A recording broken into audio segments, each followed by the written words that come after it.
Are Minecraft realms worth it in 2026? There's a lot of information to discuss, so let's get straight into it. First of all, I've hosted many realms over the years, some public ones, some private ones with friends. So I've got a lot of experience from hosting things like factions, kit PvP, minigames, parkour, and then survival realms and SMPs as well. And from that experience, I've learned a lot about Minecraft realms and whether realms are worth it to buy and use or not. So first of all, we'll talk about realms in general and then some scenarios where realms are a good thing and realms are a bad thing. The first thing to note is performance. Realms are quite limited in terms of a lot of features. For example, simulation distance on bedrock realms at least seems to be about 4 chunks, which means you need to be quite near or quite close to your farms for the farms to be able to work. And there's a lot of other limitations as well. For example, render distance is quite limited. You can only have 10 players on a realm, which a lot of people won't hit, but it can be a little bit frustrating if you want more people to be able to be on your realm. And the realms do just generally seem a bit outdated and limited in terms of hardware. But going for a good thing to do with realms is that realms are cheap. Even compared to a lot of cheap server hosts out there, realms aren't too badly priced. A realm costs about £6.60 or about $10 to be able to host a month. And you can't find any subscriptions or streaming services apart from becoming a channel member to VIP Man YT for 99 cents a month, which you should do if you enjoy the content and want to support me.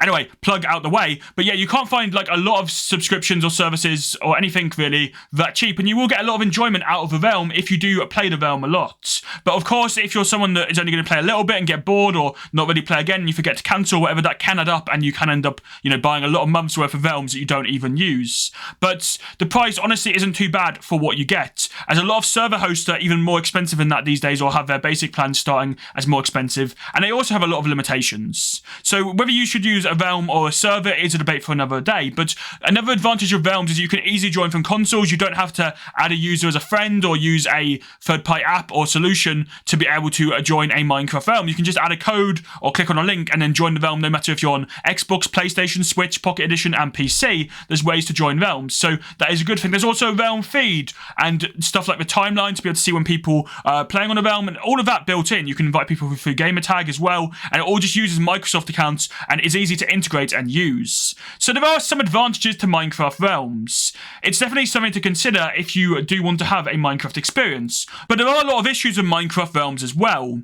For example, griefing. A lot of people join realms just to grief, and there's a lot of exploits out there. There's stuff, for example, that allows you to access command blocks, explode realms instantly, crash the realm by spamming chat, or many other things. There's people that get the codes off like TikTok or just search the internet for codes and instantly crash any realm where the code is public. And there's a lot of exploits like that out there. Now, there are some ways to be able to combat that. Obviously, if you have a private realm, we'll get into private realms in a second, but right now we're talking about public ones. But if you have a private realm, that's not obviously going to be an issue. But for any public realms, that can be an issue. So people tend to give out the codes on like just a Discord server, or make it so that it's difficult to obtain the realm code and you don't just like find it in a description or anything anymore. But even still, people still mess about, crash, share the code, and do exploits and stuff. So there is really no way to solve this. You can use add-ons to be able to moderate your realms a little bit better, but you still need a moderator online for a lot of it, and a lot of them also have false positives as well. But there are like tools out there now to help you moderate your realms a little bit better if you are doing a public realm. Or you can also use a Discord bot. There's Discord bots out there that you can connect your Minecraft realm, and then people can moderate, manage, or even execute commands through the Discord bot. So you can have staff, admins, moderators and stuff to moderate your realm for you without you needing to be on, and to back up to previous backups and stuff like that as well. So, you can roll back the realm if something does happen without the owner having to be online.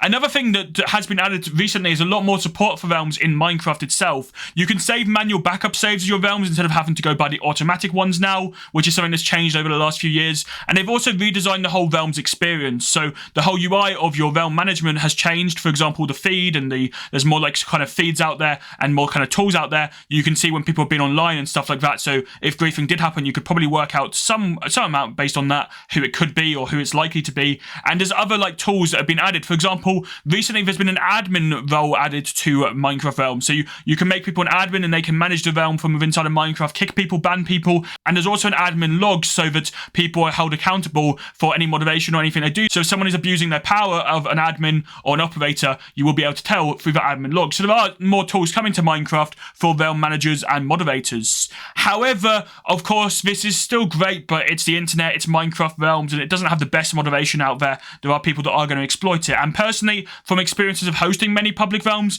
between public and private ones, I've probably hosted over 10 realms at this point, and they always end badly in some way or another. Someone always griefs it, it's a lot of stress, and it just doesn't seem worth doing for the majority of people unless you really want to commit to it and basically dedicate your life to running a Minecraft realm. But what about private realms? Well, private realms are just some friends. If you have a trusted friend group, then realms could be worth it if you're trying to do like an SMP of your friends, you want anybody on any platform to be able to easily join, and you just want a few friends to play survival or creative Minecraft with, then, you know, private realms where you don't give out the code to random people can work. They can be fun, they can be successful. It does seem like if a realm doesn't have many players, people do get bored after they kill the Ender Dragon or pretty quickly, but that's just the case of normal Minecraft. You know, there's a 2-week Minecraft phase saying for a reason, and it is something that definitely happens on realms as well. But if you are a friend group that are going to play the realm like consistently, maybe if you split the cost of the realm amongst your friends as well, so everyone's kind of held accountable for the realm and wants to actually like contribute, and therefore they'll play on it more, because if you're paying for something, you're probably going to use it more, and it doesn't just get left on like to one person. And as long as you can trust everybody, no one's going to steal, grief, or abuse power on the realm, then private realms could be a good use of realms for some friends. It is really easy to set up, use, and if people don't really know what they're doing with Minecraft, anybody can set up a realm, anybody can join a realm, and anybody can use a realm easily. So that's where realms really do shine. But for the public ones, it is something that should be considered a little bit more before you just go out and purchase a realm and try and make a Skygen or a kit PvP or something like that. Do let me know in the comments below if you'd like to see a video about like realms versus servers and which one you should use and why, for if you are going to make a Minecraft realm or Minecraft server kind of thing. And subscribe to start mastering Minecraft today.